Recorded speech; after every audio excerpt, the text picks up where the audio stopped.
There we go. Sweet. Kai, thanks Yeah. for joining me, mate. How are you doing, pal? Thanks for coming on I'm the alright, mate. How are podcast. you? Yeah. Cheers. Yeah, Thanks for all having good. us. Nice one for having us. You're doing great work within the DJ scene and obviously now smashing it over in Dubai.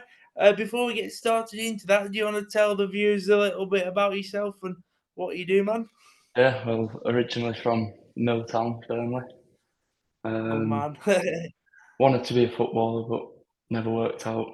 Came to visit my brother over here in about 2018, and then from then I just wanted to be a DJ. So for the past 5, 6 years, I've just been working non-stop trying to make this dream happen, and here it is. So now I'm in Dubai. Um, yeah, DJing for a living rather than not doing a job that I didn't want to do really back in England. Yeah, a lot of people. I was speaking about this to my mate yesterday. A lot of people from our generation are sort of, going against the norm now. Of not saying that there's anything wrong with the 9 to 5 job, but I think people are slowly but surely realizing it's absolutely fucking loads of money to save to buy an house and Yeah, things like that, and nobody wants to sort of just accept the rat race for what it is anymore. And I yeah, think it's definitely. really really admirable that you've pursued this dream. Is it something that gripped you straight away, DJ? And when you, like you say, you came to visit your brother out there, and something you Yeah, wanted to have a part of?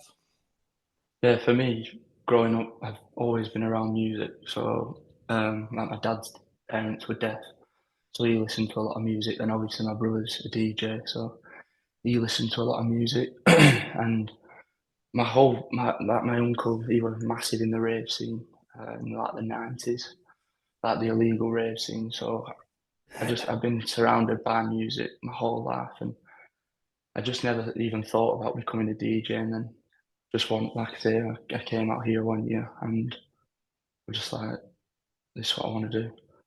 But I just didn't even see it, and it was right in front of me, to be honest. And then now I'm doing it. It's just like the best thing ever. Do you think things like that are meant to be? Like we're all sort of following our own path, and when things happen, they just happen, Yeah, and you know it's right. yeah. I think everyone in life's got a plan, whether they know it or not. But it will find you, I reckon. Yeah. And how would you say the process? I know you said obviously you went and visited your brother and realised this were for you, but obviously you don't become a DJ overnight and just Yeah. randomly know how to do it unless you're Jesus. You know what I mean. So how did the process start for you, mate, and learning how to do it and that? Um, well, fortunately, I'm very lucky that my parents are that got a bit of money, so they helped me out at the start with like my equipment and whatnot, and then I just had my own little room at my house, and obviously my brother helped me out quite a lot because he's been doing this for 15, 16 years, maybe even longer, Brilliant. and it obviously helps. I've got an older brother that can sort of teach me stuff along the way, but when I first started out, it was just just trial and error really. I would just every day when I first started, just on the decks and just figuring out new stuff, and then practice makes perfect eventually. And obviously, I'm not saying I'm perfect, but got a lot better from like when I first started. Yeah.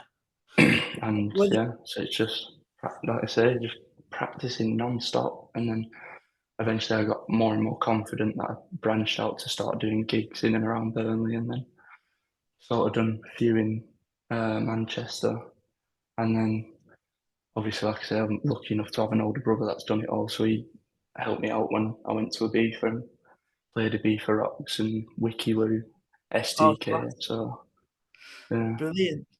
When you first started out, I know from videos I've watched on YouTube and stuff of like DJ tutorials, because I've mentioned a few times on this podcast. I don't think I'll ever be able to do it, unfortunately, because of my situation. But I've got some DJ controllers, and basically people say you should like start off mixing the same songs repeatedly just to like get a grip of it. Did you do that? That's not even on the question list, but yeah, just came in my head there? Uh, like for me, my brother just sent me thousands of tracks, and as I say, just because I were on my own, no one were listening. I just sort of just did it, like completely different tracks, whatever, and you sort of you get an ear for it, and then you sort of know which tracks work with like other tracks, and then you just over like a period of time, you just get an ear for it, and it just becomes second nature. Yeah. A lot of DJs have spoken about that I've spoken to in the 3 or 4 that I've had on, in terms of, when a song hits, you just know that it's right and you get a feeling from that. Is that something that you identify with as well? And it grips you, and you just know what sort of is going to get people moving. I watched something on Instagram the other day. You can play anything, but as long as people are having it and moving to what you're doing and feeling what you're doing, then you're onto a winner basically. Like, is that the same with sort of hearing it and thinking, "Oh, this will work"?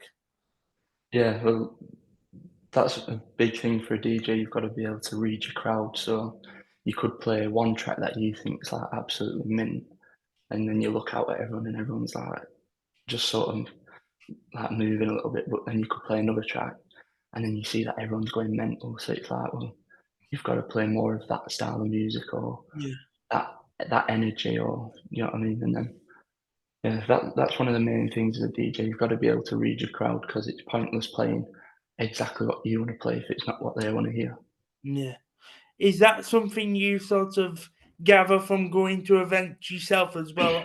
Like you said, I know you've obviously mentioned your brother, but this was one of the questions next. How you sort of bounce ideas off each other, and how, say, for example, could you go into a bit more detail about how he's sort of helped you sort of read the room as a producer, so to speak, and like you've obviously been to events yourself across the country, I would imagine, and I've seen that you've also been to places like Beta alongside myself and stuff, and you sort. I find these events as like a social experience as well, in terms of social awareness boosting, because even though without even thinking about it, you're looking around you and thinking, yeah, people are into this. I might, opt for that style and put on my own spin on it, if that makes sense. Is that what your brother did for you? Did for yourself, and going to these events yourself? Yeah, I think obviously going to events in and around Burnley, obviously I know quite a lot of people in Burnley, so when you go out and you see people that you hadn't even seen for maybe Yeah, months, years, and it's like it is refreshing. You see a lot of people, and then yeah, just reading the room is just I don't know. You've got to be quite. It, it's not something you're born with, or you're not. You can pick it up. You can pick it up quite quickly if you look into the crowd and just see what people are enjoying. yeah.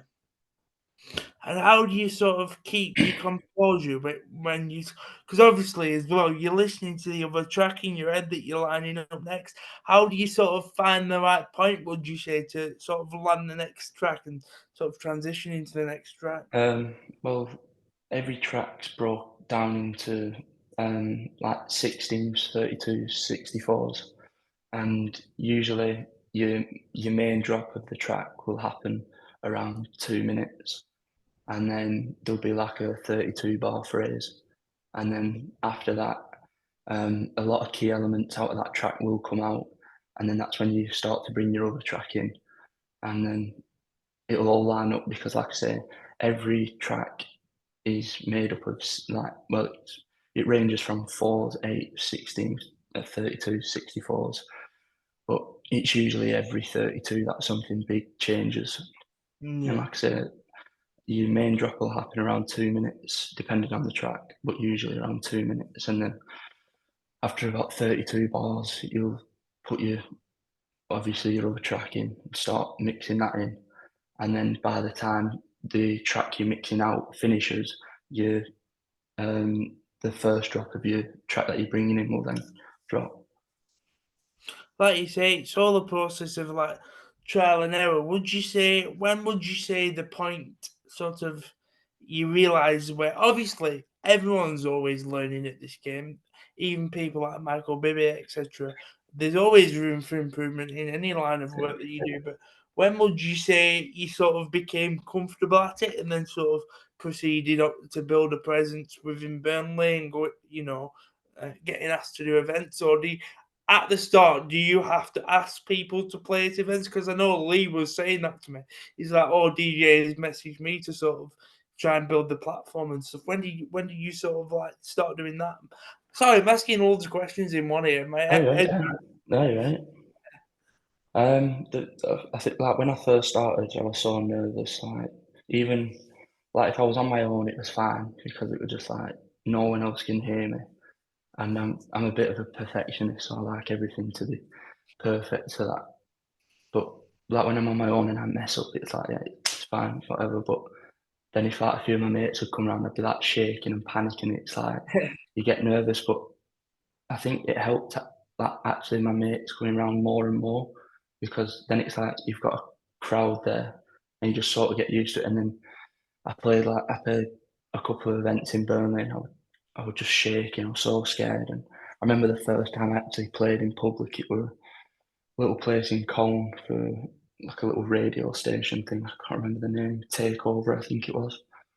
And I was static on the deck. So I stood there just like not moving, just shaking. I was like, oh my God, can't wait for this to be over. But then eventually you just sort of build it up and like I say, it just becomes second nature and you just think like if anything does happen, like it happens and people will forget 30 seconds later or a minute later, but initially they'll be like, oh my God, what's just happened? But it'll pass and you just get on with it. And once you've sort of mastered that, you don't really get nervous anymore. Obviously, the first time I played out here in Dubai, I played in front of like 700 people on a beach, and I was playing music I'd never really played before because over here is completely different sound to back in England. It's very mellow, Afro house, melodic, disco, whereas back home it's tech house, minimal, deep tech. So I was playing music I've never really played before, and it was just so alien to me.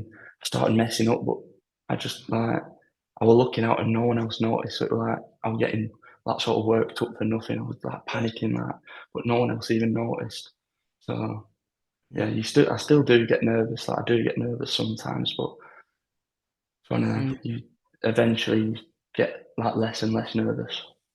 Yeah, I would say as well, like this podcast is about like mental health and positive psychology as well. I think that's the case for any sort of line of work or anything that you're doing, feeling the fear and doing it anyway. Even speaking on camera is a bit fucking weird at times, isn't it? Yeah, Especially when you're on, like, or like say for example, when I'm doing interviews with people, instead of like, when you first press record, it's right scary, is it? And sometimes you find yourself going red in the face, like, "Oh my God, I look like a right idiot here." But that sort of, have you got a message to anyone? I would, usually sign off with this at the end, but have you got a message to anyone that's sort of feeling fear in any sort of, line of work? Because obviously, there might be people that that look up to you and think, "Oh, I want to have a go at DJing," and a bit scared to do so. But like you say, the more you do something, the better you feel yeah. about doing it. I think the main thing is just practice. Genuinely, just practice as much as you can, and eventually it will become second nature. And you'll just, if anything does happen, like you make an error or whatever, like it happens, like get on with it. No one Yeah, else is bothered, and yeah, you've got to think about it that way. If you mess up, so what? Just carry on, like nothing yeah. ever happened. You can't. I think you can't be scared. You can't hold back. You've just got to do it, and you become yeah. You just become less nervous. When would you say you started building a presence amongst the area of Burnley and beyond? In terms of, obviously, I know you said your own confidence, but when did people start to recognise what you were about and stuff? Because, uh, you know, the more and more you do things, and the more people like what you do, that obviously sort of comes as a natural progression. Um, I don't really know 'cause I wouldn't really look at myself as someone who's like massively noticed in Burnley. Really, I know a lot of people know me, and like, I know a lot of people, but for me, I think people just know me as me. You know what I mean? I'm not really Yeah. someone that I don't even want like the famous figure. I don't like. No, no, I I think mean, like, people just. what I meant was, is when did you sort of start to realize that people was into what you're doing? Sorry, I should have worded it like that. All right.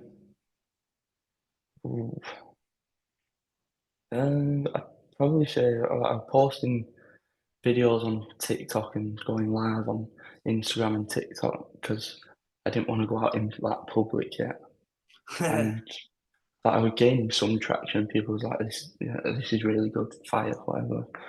And then I started doing events in and around Burnley, and there was people showing out, and then yeah, from there, I then used my brother's events brand to start running events back in Burnley, which is what he used to do before he took it like to the Ibiza and Dubai. And then yeah, I started running events, and they were all right. Like we had some good nights and we had some bad nights, but I don't know. I just with the events, I couldn't gain any traction really. There were maybe one or two like New Year's and maybe like a bank holiday that went like seriously off, but trying to do it every month and there was just no profit to be made. Like after COVID, the nightlife just died, so Yeah. I just stopped doing it really. You mentioned earlier about obviously illegal raves and stuff like that, and late 80s, early 90s. I often harp on about this in terms of that's where my love of house music began from like the age of 8 and 9. Obviously, I'm 24 now, but regularly seeing my mum and her friends. When people have gatherings around the house, uh, their reaction to the sound and things like that. And obviously, watching documentaries of like the illegal raves in Blackburn, obviously, the Angels, like you say, uncle, massively into that scene when it was about. But like you say, the industry's very much changed in terms of gone into like a digital presence. And how would you say, what are the challenges of that, and sort of building a presence on SoundCloud and things like that? I think nowadays it's much easier to blow up because Yeah, you can you can drop maybe 100 tracks and not one of them gains any traction, but there could be that one track that a few people click onto, and then before you know it, it's like mega famous. Like the track that you and Vicky did, the Tell Me Something Good, like he'd been releasing tracks for years, but then there were that one track that just went absolutely massive. yeah, And then that's it now. You're seeing it everywhere, like he headlined Beat Herder last year. But again, in the same respect, there's so many people now trying to be producers or DJs that that social media is just so full now. So it's a yeah. lot. It's more difficult, but it's not at the same time because it can just take that one track. Would you say that's why in a way, because it's so obviously it's great that everyone's into it, but in a way you have to have sort of like a unique quality about Yeah. yourself. What would you say? Obviously, if you don't necessarily, this is a bit of a random question, but what would you? How would you describe your energy as a DJ if someone were coming to watch you? You know. Uh, I put everything into it, to be honest. When I'm behind the decks, it's like all my mates say all the time. Like I'm the loudest, most annoying person ever. But like when if people come to mind for a house party or even if I'm DJing at an event, I can be like completely silent for like just in my own world, not silent, but just in my own world for like an hour or two, and I'm Yeah. just fully locked in. Like Yeah. and I try to engage with the crowd as much as possible. Um, like just like dancing or whatever, not like proper dancing, like, but giving it some. Yeah. So that obviously, because like my energy reflects off them and theirs reflects off me. So if they're giving it beans, I'm going to give it some as well. Some And of it. Go on. Sorry. It's all right. if I've played events before where like the energy from the crowd has just been like absolutely next level, so it makes me absolutely Mm. buzzing.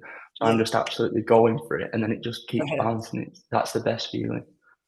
Yeah, 100%. Some of it, like half of these singers, like or in sort of a singing context, half of these singers can't even sing. Some of them, but Mm. it's about having stage presence. Like I'm massively into indie as well. There's an argument that Liam Gallagher can't actually sing, but he's cool as fuck and he could stand there doing nothing, and I'd still enjoy it. Do you know? Do you know what I mean? Would you say that's the same? Obviously, I know. Obviously, you have to play something that gets the crowd up in DJing, especially. But would you say that's the case for a DJ as well? You can't really be standing there, can you? Like, Yeah. all right, guys, how you doing, sort of thing. If you stood there DJing and you just stood there and you just and there's no energy, it's flat. You're gonna see that energy reflected from the crowd, and then they're gonna walk away like, "What were you doing?" sort of thing. But if Yeah, you're absolutely giving it beans and they're absolutely loving it, then they're gonna walk away saying, "Oh, that DJ was sick." yeah, And to be honest, with DJs nowadays, you don't really see them just stood there. I've never really seen a DJ just stood there. Um, but yeah, definitely if you just stood there, yeah, it's just boring, and you're gonna see that reflected from the crowd. yeah. You mentioned earlier within that passage of conversation there about escapism and being fully locked in, and that's something that I identify with as well. Because when you're like listening to house music or whatever genre, it's like you're sort of transferred to an alternate reality. Do you know what I mean? Like an escapism from Yeah. like whatever's going on. How would you say away from DJing, if you want to talk about it, music helps you and what it makes you feel like? Do you listen to lots of different genres or Yeah, for me, before DJing, my escape was football, but then obviously fell out of love with football and then I found DJing. I've always listened to music because the thing is with music, there's a different genre for every type of mood that you're in. yeah, If you're going on holiday and you're buzzing, there's music for that. If you're coming home from holiday and you're sad, there's music from that. If you're getting hyped up, ready to play football or whatever, there's music for that. If you're sad, there's music for every sort of genre. If you want to chill out, there's music for that. It, the list can go on, but there's just music for any genre. There's genres for any mood you're in. yeah. Yeah, And obviously it doesn't just transcend the four corners of the Milltown, including Paddy and where I live. It transcends Dubai as well, because obviously you've yeah. moved over there. As I said at the start, we touched on it briefly. Obviously, the obvious reason is your brother's over there with you. But why did you decide to move over there? Firstly, as a person, and also as a performer. The main thing for me was the opportunity. There's so much opportunity out here, Yeah, um, and I was stuck in a job that I didn't want to do, and I just weren't going anywhere in England. So I thought I want to make something of myself. So obviously I moved to Dubai. And there's just so much opportunity to DJ. Like I've been here, like I've been here 2 months now, yeah, and I've already got like four four gigs during the week, two on a weekend. So it's just brilliant. back back home, I'd have been stuck in a job that I didn't like, and Yeah, over here I'm doing a job that I absolutely love, and that when I work, the time goes so quick that it's not even like yeah, working because I love it so much. So yeah, and yeah, the sun helps a lot because yeah. you don't get much back in England. And, yeah, but that's the main reason. Just there's so much opportunity for me as a DJ. So is it your full-time job at the moment? Yeah, is that what you're doing full-time? Yeah, just DJing. Yeah, I DJ at a restaurant 4 nights a week, which plays tech house, which is quite weird out here because the wave out here currently is Afro house and like melodic techno. That is Yeah, what everyone's listening to. So it was quite strange to see that a venue actually wanted tech house, but it's one of them. And then I do a brunch on a Saturday, which is a bit Afro house, but then as the brunch goes on, it gets a bit more high energy and it yeah, goes to like commercial house, which is more singy songy. And there's usually it's quite a lot of ladies there because there's a ladies deal on, so they like to sing along and whatnot. yeah. Yeah. Can you sort of describe the scene over there? And like you say, it's a lot more sort of calmer, and probably because of the environment that you're in with the heat and just the general sort of chilled out, atmosphere. Um, what could the UK scene learn from Dubai, or vice versa? Would you say? Um, I'm not sure. Over here, um, it's a lot calmer. Like I say, it's very mellow Afro house melodic vibes, and that's just a wave. That's just a wave over here. Like if you went to Ibiza in 2013, 2014, the wave was deep house. Everyone was listening to deep house, and that was the only thing about. And then the the wave sort of changed to tech house in like 2015, 2016, that period. Like over here, the wave is Afro house and melodic. So there's not really much you can do to change that out here. That's what people want to hear, so that's what people are going to play. Um, there's not really much that the UK scene could do. I'd say there is one thing. I went to a park, well, like an event at a venue.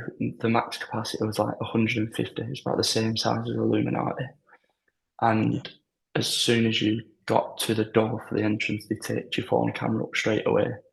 men. And the energy, the sound system was a full function one sound system in such a small room, and there was probably 150 people that were like maxed out, and the speakers were just booming. No one were on the phone, and the energy was just Yeah, next level. And that's the only thing that maybe everyone yeah, everyone could start doing.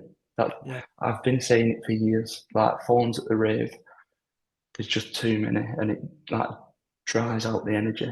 yeah, Like if you look at videos from um of it, like rave, that 90s rave scene, no one's on the phone, and obviously yeah, everyone on ecstasy or whatever, and they're all loving each other. But people are actually there for the music, not to say yeah. I'm at this event. It's like they're just there for the music and living in the moment, and you can just tell the difference in energy.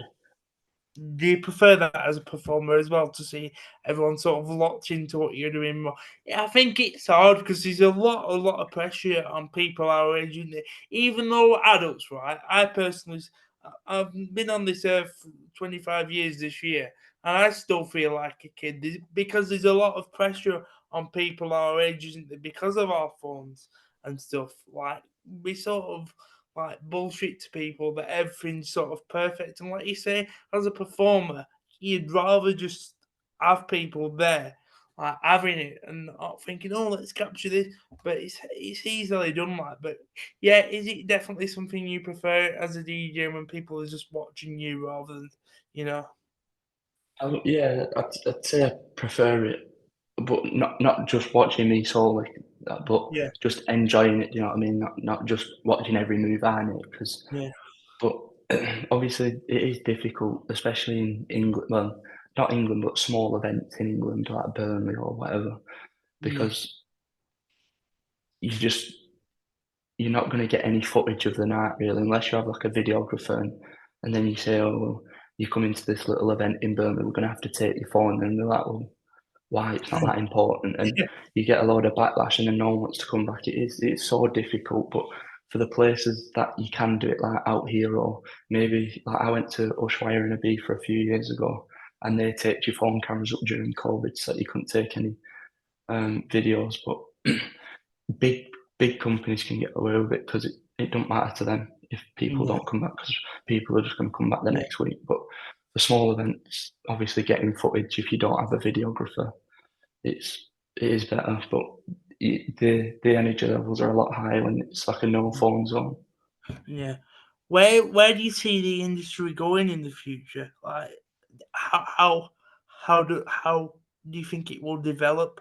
Like, furthermore, digital presence, or like, what do you think? I've lost my train of thought there myself. uh, it's scary really, because with AI anything can happen.